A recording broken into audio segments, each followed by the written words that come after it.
చాలా బాగుంది కదా.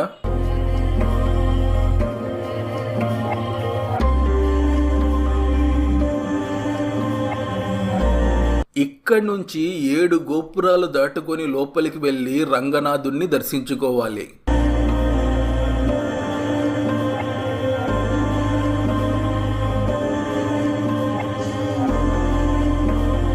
గోపురం లోపల కూడా ఇల్లు.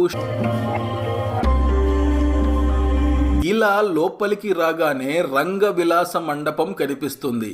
ఈ మండపంపై విష్ణుమూర్తిని చాలా బాగా చిత్రీకరించారు కదా.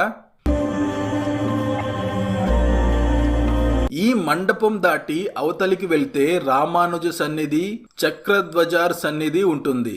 ఈ మండపం మధ్యలో ఎడమవైపు 21 గోపురాలను దర్శించుకునేందుకు టికెట్ కౌంటర్ ఉంటుంది.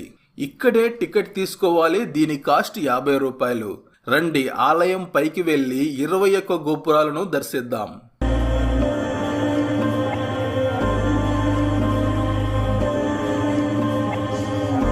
ఈ అద్భుతాన్ని ఎలా వర్ణించాలో తెలియక మాటలు రావట్లేదు. సూర్యాస్తమయ సమయంలో ఈ ప్రదేశం ఇంకా అద్భుతంగా ఉంది. ఇక్కడి నుంచి మనం ఈ ఆలయం యొక్క 21 గోపురాలను దర్శించ